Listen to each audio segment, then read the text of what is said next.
Mesdames, Messieurs, bonjour. Bienvenue à la revue des grandes unes de ce jeudi. Allons tout de suite en kiosque avec la revue de presse. On démarre donc par le quotidien Le Messager qui met en sa une marche du 22 septembre. La séquestration de Maurice Kamto s'éternise.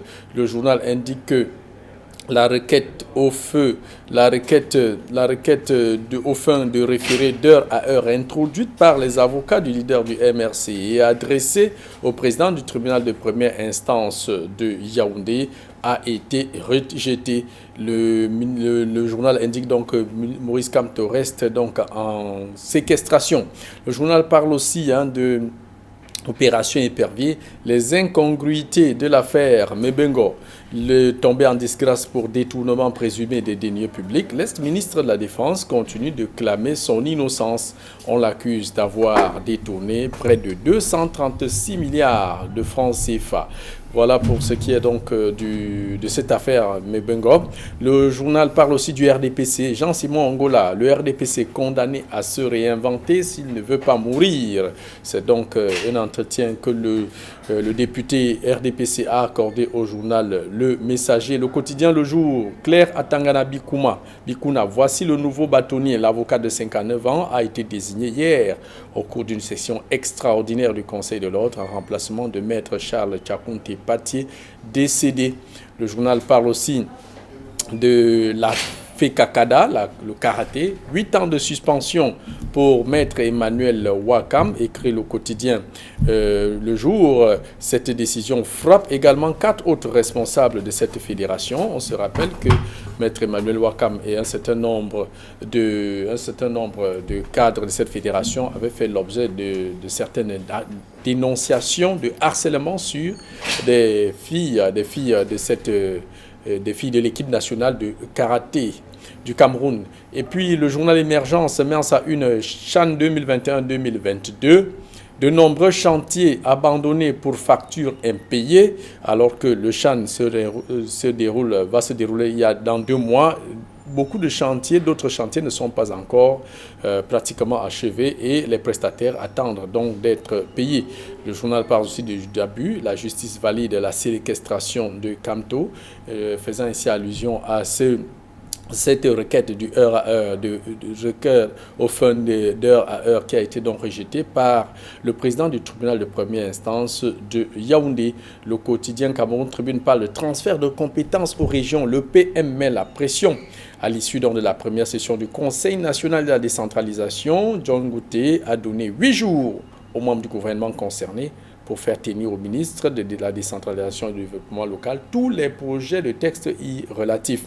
Il a également prescrit le parachèvement du processus de la mise en place du compte unique du Trésor au plus tard le 30 octobre 2020 et de la fonction publique locale au 30 janvier 2021. Le quotidien La Nouvelle Expression met en sa une front commun de l'opposition. La lumière d'un ancien député du SDFRI, Évariste Fotso, démontre comment c'est en faisant bloc, notamment avec le MRC de Maurice Kamto, que l'opposition camerounaise peut aujourd'hui, plus que jamais, mettre fin au régime de Yaoundé. Le journal parle aussi de Covid-19, la difficile rentrée scolaire. Seul un pays sur 3 prêt à accueillir en toute sécurité les enfants pour la rentrée scolaire en Afrique de l'Ouest et en Afrique centrale. Voilà pour ce qui est donc du quotidien. La Nouvelle Expression. Le quotidien de l'économie parle des infrastructures. La CEMAC cherche financement pour ses projets intégrateurs.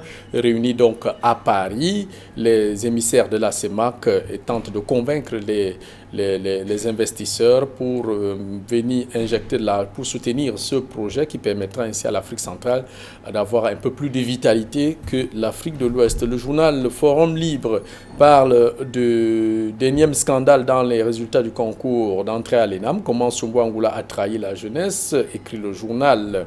Et puis, pour finir cette revue de presse, le journal L'Indépendant parle du Yaoundé. Le Faucon règle ses comptes.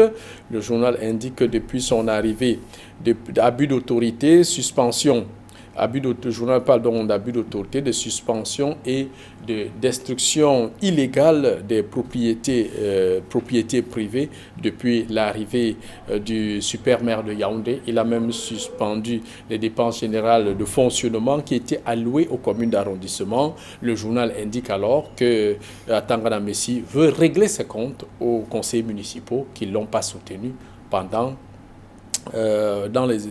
qui ne l'ont pas soutenu pendant qu'il était en campagne pour devenir maire de la commune, maire de ville de Yaoundé. Voilà pour ce qui est donc la revue de presse. Camille Nelly, bonjour et bienvenue à la revue de Grande Une. Bonjour Jean-Paul Chouniat, bonjour Guy Abefongan, bonjour téléspectateurs d'Equinox Télévision.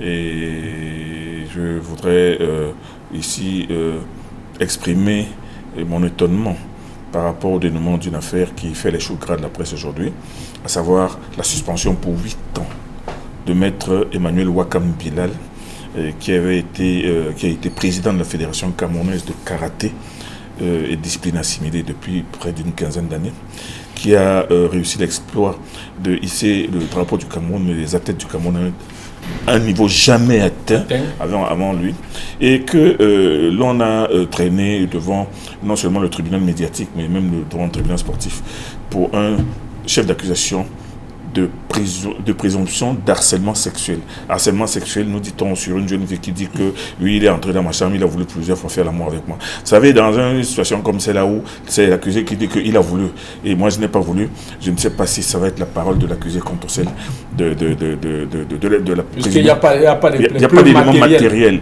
Mais on a vu beaucoup de gens ont compris qu'en réalité, c'était la meilleure façon pour un certain groupe de se débarrasser de Maître Wakam et de l'éjecter de la tête de cette fédération. La sanction va jusqu'en 2028. Alors jusqu'en 2028, ça veut dire qu'il ne fait plus partie des karatékas ou bien on l'a suspendu de toute pratique de karaté. Il peut s'entraîner chez lui, mais le suspendre pour 8 ans, ça veut dire qu'on a tranquillement mis à l'écart et maintenant on va passer à autre chose. Or, ce qui m'étonne, c'est la dureté de la sanction pour un délit dont la matérialité des faits n'a pas pu être abattu. Donc la culpabilité n'est pas totalement établie. Et cette fille parle de ces harcèlements qui datent d'il y a 2 ans, 3 ans. Même pourquoi pas déjà maintenant? Pourquoi maintenant? Pourquoi pas au moment des faits de la compétition. C'est pour ça que je dis qu'on a un beau costard qu'on a taillé à Maître Emmanuel Wakam. Et ainsi va le Cameroun. Une très mauvaise image pour le karaté camerounais. Absolument. Guy Fongan, bonjour, bienvenue à la revue des Grandes Unes. Bonjour Jean-Paul et bonjour aux nombreux téléspectateurs qui prennent le même plaisir à regarder la revue des Unes qualitatives qui paraissent au Cameroun, et bonjour aux charmantes populations de Manga qui prennent toujours le même plaisir à regarder cette sympathique émission. Et regardez le fils de Mbanga, évidemment. Enfin bref, si vous le dites ainsi, je vous le conseille. L'actualité qui vous a marqué? Alors, non, moi j'ai été marqué cette semaine par...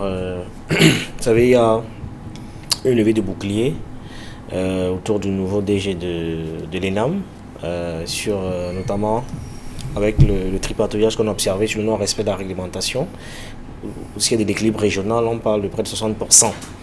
Attribué au grand centre, et je suis heureux de ce que le Forum Libre ait mis cette information à sa grande une pour davantage alerter l'opinion publique sur ce qui se passe au sein de cette école que le SGF à son temps avait appelé à fermer parce qu'elle ne servait pas à grand chose. Et je pense qu'il est intéressant, ça m'a simplement rappelé une sortie de Barack Obama il y a quelques années quand il disait que l'Afrique a davantage besoin d'institutions fortes et non d'hommes forts. Donc voilà une institution qui ne respecte pas les textes en vigueur et qui se permet de jouer avec la réglementation et les textes. Ça veut simplement dire que, comme j'ai souvent l'habitude de dire, on a besoin d'un toilettage général et pourquoi pas de construire avec des Camerounais qui sont soucieux du bien-être collectif et de notre vivre ensemble. Parce que ce qui se passe à l'ENAM est révélateur de ce que, à mon sens, on s'achemine de plus en plus vers un point de non-retour, et ça va davantage engendrer d'autres frustrations et ça risque davantage rebeller les gens. Ce n'est pas de nature à nous permettre de vivre dans un environnement un peu plus serein. En tout cas, et voilà qui est dit, avant de démarrer, il faut toujours faire un clin d'œil à nos fidèles téléspectateurs. Là, c'est une dame, maman Katop Thérèse, qui a réagi sur la page Facebook de l'émission. Et je réagis chaque fois qu'on passe. Elle m'a dit de passer le bonjour à Guy Evry Fongan et Camille Nélé. Maman Katop, bonjour, et restez toujours fidèles et recommandez la revue des Grandes Unes à toutes vos familles ainsi que vos proches. On commence donc par le premier sujet qui me semble important, la question de la décentralisation. Camille Nélé, le Premier ministre chef du gouvernement a réuni hier le Conseil national de la décentralisation, a demandé au ministre de faire parvenir, au ministre concerné de faire parvenir au ministre du développement, de la décentralisation du développement local les textes y relatifs. Il donne un délai de 8 jours et de même que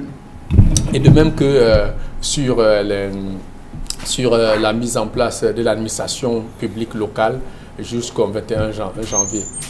Dans le contexte actuel, tout ça est possible? Ce n'est pas trop tôt.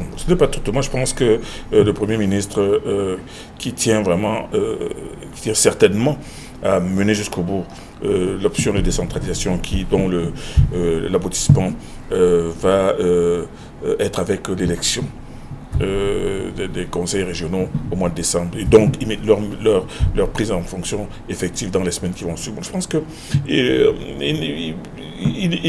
était plus que temps de commencer à prendre toutes les dispositions pour qu'on n'attende pas que les magistrats régionaux soient élus pour qu'on commence maintenant à rétrocéder les compétences, à installer ceci, à installer ça. Moi, je pense que le Premier ministre est là dans son rôle, il est là dans l'air du temps, il est en train de prendre toutes les mesures pour que l'élection passée, immédiatement que les choses soient claires, pour que les conseillers régionaux, dès leur prise en fonction, puissent savoir quelles sont les compétences qui leur sont transférées, qui leur sont transférées, c'est le terme que je cherchais, et maintenant comment faire pour immédiatement les implémenter sur le terrain. Vous savez, quand on regarde dans les reportages de télévision comment certaines routes de village sont l'état de délabrement de certaines routes de village, de certaines écoles, de certaines infrastructures, de certaines régions, on réalise que vivement cette décentralisation, parce qu'à ce moment-là, chaque région, chaque département pourra porter le nombre de ses doléances et justement pourra obtenir les moyens de faire face à ces situations sans qu'on attende tout du ministre ou bien du gouvernement. Donc, moi, je pense que le Premier ministre, en le faisant ce matin, c'est un premier pas absolument positif, et cela démontre qu'il ne reste pas dans l'inertie. Il est vrai que la décentralisation elle-même est inscrite dans la Constitution depuis 1996 et que l'on nous met seulement sur la table aujourd'hui. Elle a pris beaucoup de temps, certains estiment trop de temps, mais il n'est jamais trop tard. Bon, là, maintenant qu'elle est là, elle est déjà là à portée de main, autant que les choses soient prêtes pour que, autant que les gens se mettent à table, pour qu'on puisse commencer à manger dès après l'élection. Guy Evry Fongan, est-ce que ce deadline que donne le Premier ministre chef du gouvernement, pour vous, ça sera faisable et efficace? Si c'est accompagné... La mise en place de l'administration publique locale ainsi que les textes relatifs à la décentralisation. Non, je vais dire que si on a attendu presque environ 20 ans pour mettre en place pour qu'on ait les premières mesures visibles, penser qu'en 10 jours ce sera fait, pour moi ce n'est qu'une vue de l'esprit, c'est les écrans de fumée. On est habitué malheureusement dans ce pays, pour ceux qui sont réalistes, à des effets d'annonce qui très souvent ne sont pas suivis d'implémentation réelle. Donc moi on va observer ensemble, on croise les doigts pour que ce soit effectif, mais on est un peu déçu et embarrassé quand on constate la manière avec laquelle cette décentralisation est en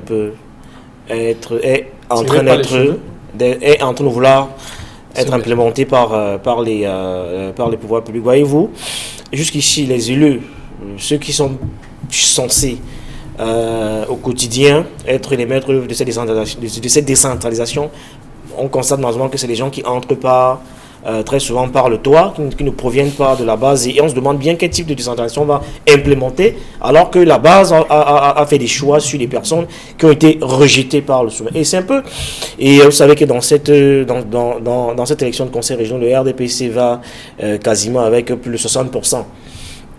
70% quasiment de sièges, de conseillers, et vous voyez, vous avez vu ce qui s'est passé dans la Salanga maritime, ce qui s'est passé dans le littoral, avec Bébé, le grand frère de l'autre et tout ça. On voit bien qu'il y a que les gens qui sont passés par un process clair, qui ont subi qui sont pas tous les filtres, qui ont été choisis par la base, mais qui arrivés au sommet ont été et ont vu leur nom retiré par de nouveaux noms. Donc vous voyez que on a du mal à accorder du sérieux, du crédit quand on regarde le process jusqu'ici.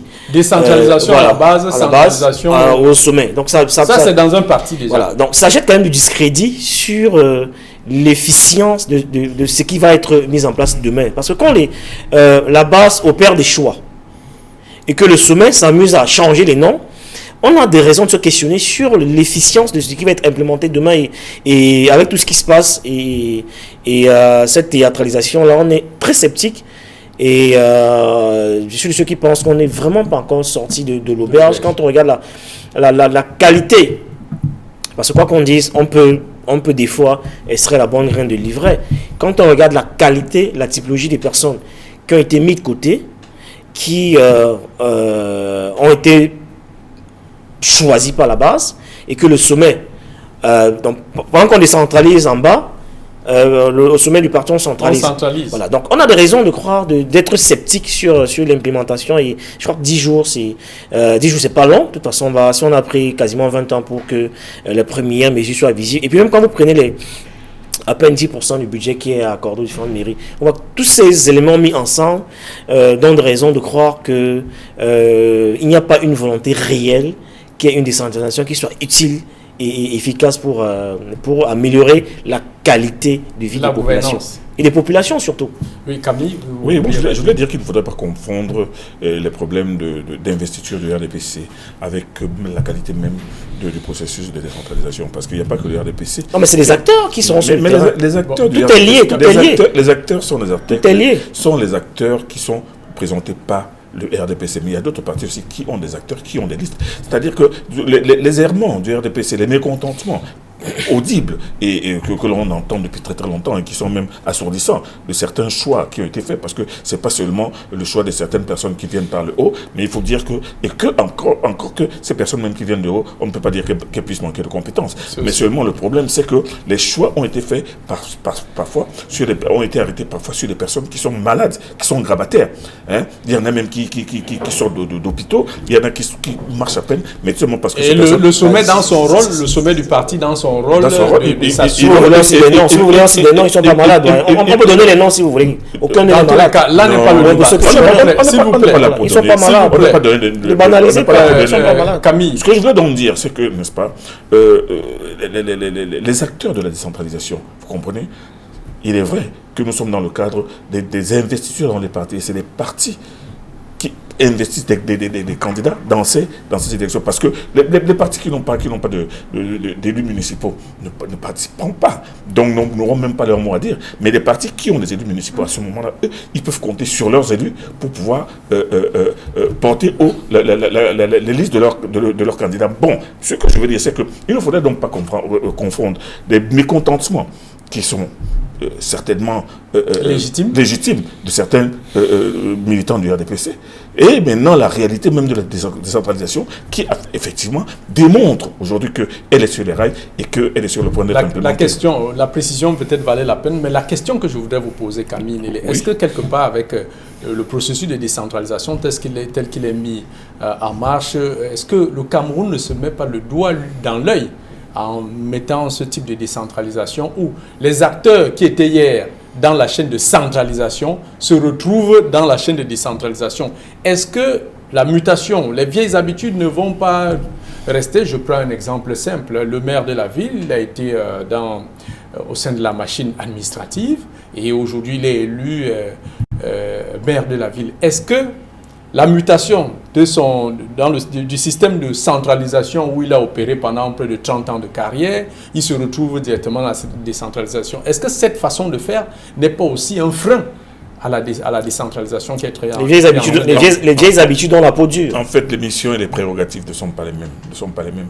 C'est-à-dire que quand ils étaient ministres, et maintenant quand il devient peut-être membre d'un conseil régional, c'est pas la même chose, c'est pas la même vision, c'est pas la même implémentation. Il n'y a pas risque de... Non, et moi je pense que là, on le met face à une responsabilité qui est beaucoup plus étendue, celle de contribuer au développement de sa région, de son département, de sa région. On parle de tous les maires de ville du Cameroun, il n'y a pas une focalisation sur le maire de la ville de Non, mais quand moi, je parle pas du maire, moi je parle des conseillers régionaux. Et des conseils régionaux, et des anciens maires et des anciens ministres maintenant qui se retrouvent dans les conseils régionaux. Vous n'avez qu'à regarder par exemple en France, la France qui est notre modèle le plus récurrent, vous voyez souvent des anciens ministres et même des anciens présidents de la République qui sont des présidents de conseils régionaux, après avoir été ministre, après avoir été premier ministre, après avoir même été président de la République. Mais qui n'ont pas aussi commis qui n'ont pas commis parfois autant d'égarements que ce qu'on observe. Les égarements, c'est une autre histoire. Mais je suis en train de dire sur le plan de leur personnalité, sur le plan de leurs états de service, sur le plan de leur cheminement dans l'administration. Ça, c'est dans le plan de la forme. Et peut-être même de leurs compétences. C'est ce qui est important. Et ce qui est important aujourd'hui, c'est que les conseils régionaux puissent se doter de personnes capables de savoir lire un bilan, de savoir évaluer les vrais coûts et les vraies valeurs de tel projet ou tel projet de développement, pas seulement des gens qui vont venir signer ou bien faire des discours. Moi, je pense que là, aujourd'hui, nous nous acheminons dans une nouvelle phase où des compétences locales vont avoir à gérer leur propre réalité locale. Guy Hervé Fongan, cette mise en avant des compétences pour gérer les réalités locales, est-ce que ça assure que ça sera un échec, une réussite pour la décentralisation? Non. Parce que vous voyez que, comme par hasard, la nature sachant faire les choses, le doyen m'a tendu le fouet pour le battre. Parce que quand il dit lui-même qu'il faut qu'on ait affaire aux conseillers régionaux, qui ont la capacité de pouvoir lire un bilan, décrypter, analyser et tout ça, et que vous voyez en face le profil des personnes qu'on a mis de côté pour introduire des quasi-analphabètes, alors on se pose des questions sur le sérieux de ce que quand vous voyez des hauts cadres d'entreprise, des managers de haut niveau. Donnez les noms. Des managers de très haut niveau qu'on a mis de côté pour prendre des presque analphabètes. On se demande si ces gens sont sérieux quand il parle de centralisation. Non, ça c'est la caricature. Non, c'est pas la caricature. C'est la caricature. Vous donnez deux noms. Donnez deux noms. Non, si vous donnez un monsieur comme Jean-Pierre Yondok, qui est un manager de haut niveau, qui a été mis de côté, et vous prenez un autre nom comme comment il s'appelle, BBM, manager de cette dimension-là, qui a fait il y a des exemples. Donnez les analphabètes. On peut en citer. Donnez les analphabètes. Effectivement, des gens qui peuvent décrypter et comprendre. Des managers de ce niveau-là, qui ont été mis de côté. On a raison d'être sceptique sur la bonne intention de ceux qui veulent qu'il y ait des centralisations. Et à côté, la liste est remplie de gens quasiment analphabètes. Et donc, vous voyez bien que ça donne des raisons. Jean-Paul, ne tombons pas dans la caricature. Non, ne m'oubliez pas jeter les gens en pâture. Je ne veux pas jeter les gens en pâture. Non, mais c'est vous. C'est dans vos pièges. Non, je vais simplement dire. Non, quand vous donnez les noms, allez jusqu'au bout. Parce que quand vous dites que les autres, c'est les analphabètes, donnez la liste des analphabètes. Nous ne sommes pas là pour ça. Mais c'est pour ça que moi, je suis en train de dire que quand on regarde les... Mais je t'ai pas de nom, je n'ai pas de nom en pâture. Le véritable problème des choix du comité central du RDPC, c'est qu'il y a beaucoup de gens qui contestent effectivement la mise à l'écart de certains qui ont des références et qui ont même au niveau du parti ont des états de service assez éloquents. Je ne voulais pas citer le nom de M. Alphonse Bébé que l'on connaît, mais il y en a d'autres, il n'y a pas que lui. Mais seulement ce que je veux dire, qu'on ne me dise pas que sur les listes des conseillers régionaux de toutes les régions, il n'y a que des analphabètes. Moi, ça me fait rire. Non. C'est de la rigolade. C'est de la caricature. Pas tous, mais c'est vous qui dites des analphabètes et on rejette des managers. Non, je veux dire que si les gens sont sérieux dans leur démarche, eh bien, il y a des choses sur lesquelles on peut être unanime sur le profil des personnes et de manière objective, c'est irrationnel de réaliser qu'il y a certaines personnes qui ont été mises de côté. Ça vous donne pas le droit de faire de la caricature. Nous étions sur la décentralisation, vous avez déplacé le débat. Pour sortir peut-être de la question, il y a l'administration publique locale qui doit aussi être mise en place dès janvier 2021. Une école a d'ailleurs été créée pour cela. Est-ce que, Guy Hervé Fongan, on aura plus d'efficacité dans la mise en place, dans l'exécution au quotidien de cette décentralisation? Oui, je pense qu'il y a... Est-ce que ce n'est pas une occasion pour ceux qui seront élus de considérer la région comme leur petite république à eux? Je suis toujours c'est parce que je suis cette affaire de près depuis quand même quelques années et je suis toujours assez dubitatif.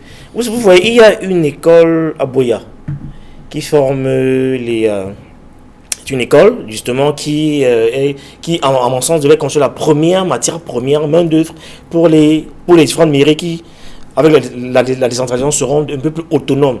Mais ces gens-là, ils ont du mal à être intégrés, alors que, je veux dire que leur intégration a quasiment été bloquée par le ministre de la fonction publique il y a quelques années, et on tend vers la décentralisation de plus en plus de manière accélérée. Et voilà ce qui, à mon sens, était la ressource première idéale de qualité, mais qui ne sont pas intégrés dans l'école. J'oublie, non, c'est une école qui d'ailleurs, c'est la seule.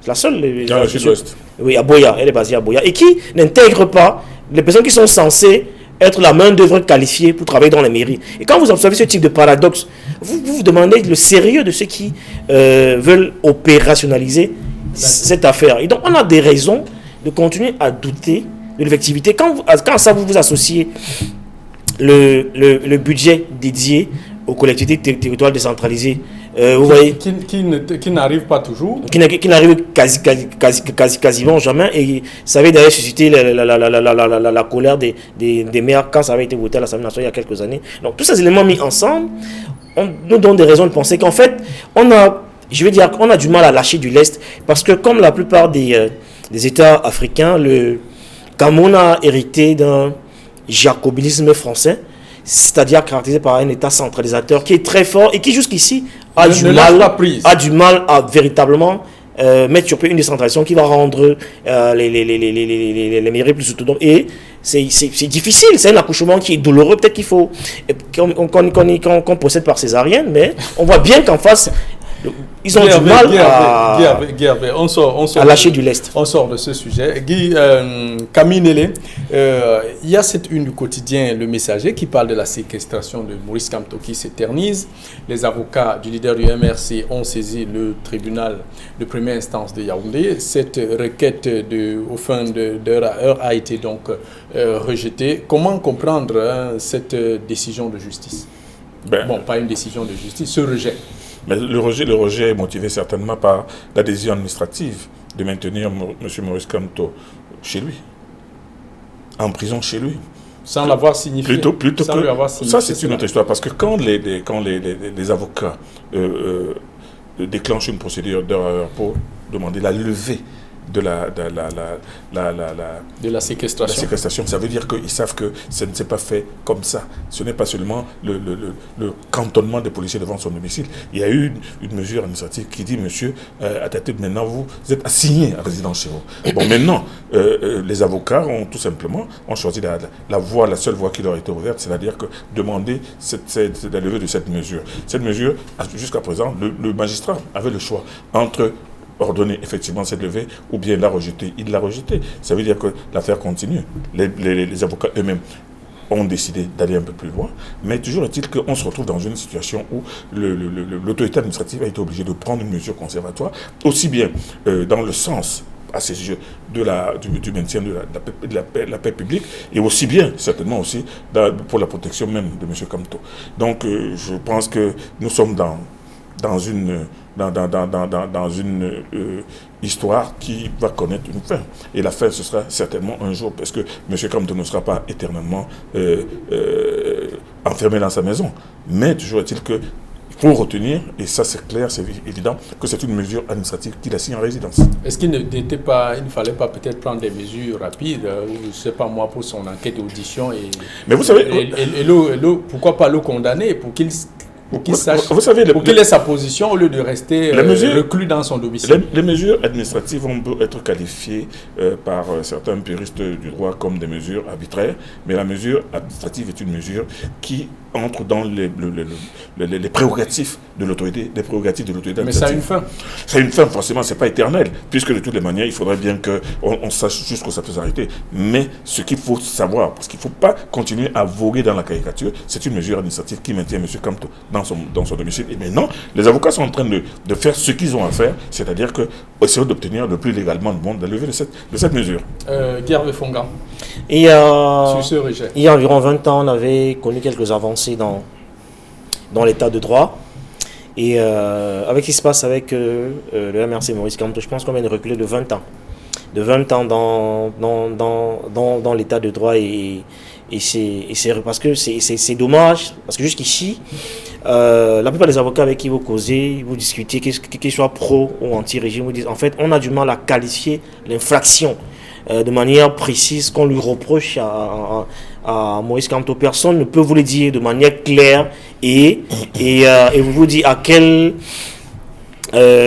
sous quelle sanction il devrait être frappé. Donc il y a ce clair-obscur qui est entretenu et c'est dommage et ce n'est pas bien pour notre état de droit et on aurait pu éviter ça parce que si l'argument qui est branlé, c'est il a appelé les Camerounais à marcher. Je veux dire que ce n'est pas un crime. Le droit de manifester est un droit qui est légalement. Il a appelé à l'insurrection. La marche est inscrite dans notre constitution. On a le droit de manifester.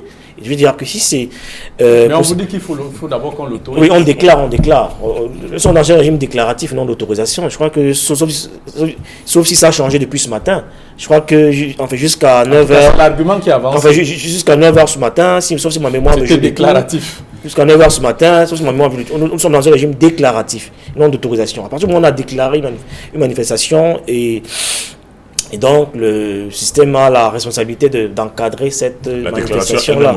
Elle est conditionnée à la décision du sous-préfet. Et maintenant, c'est... Pour l'interdire ou pas. Voilà. Ça aussi, c'est la dernière partie que vous refusez de dire. Pourquoi dire donc qu'on est dans un régime et ce qui va se passer avec cet état de choses, c'est qu'on va continuer inutilement à braquer les projecteurs sur le Cameroun, alors que nous avons un chantier important, nous avons des défis majeurs qui nous attendent. La CAN dans 2 mois. La CAN avant la CAN, il y a le CHAN qui commence dans quelques jours. Oui, le CHAN, je voulais dire. Qui commence dans quelques jours là. Dans le Nozo, on n'est pas encore sorti de l'auberge, les balles continuent. Il y a des choses plus brillantes. On va continuer à cristalliser l'attention sur un leader politique. À la limite, moi j'ai plutôt le sentiment qu'on va plutôt contribuer. Pas le martyriser, mais à le célébrer, alors qu'on aurait pu, de manière plus intelligente, éviter ce type d'attitude. Les projecteurs vont être inutilement braqués sur le Cameroun, alors qu'on a un chantier plus important. Je crois que c'est cette attitude qui est plutôt malsaine et qu'il faut déplorer. Moïse Kamto libre n'est pas plus une menace que ceux qui nous ont enterré 3 000 milliards de francs pour une canne qui reste encore hypothétique. Dernier, on est presque à la fin de cette émission. Camille Nélé, le journal Le Messager qui parle ici des incongruités du procès Mebengo, quand même, on l'accuse d'avoir détourné 236 milliards. Comment comprendre ces incongruités pour vous qui avez quand même eu à suivre cette affaire? Je pense que le procès n'est pas encore ouvert. Donc, l'auteur de cet article a certainement dû décortiquer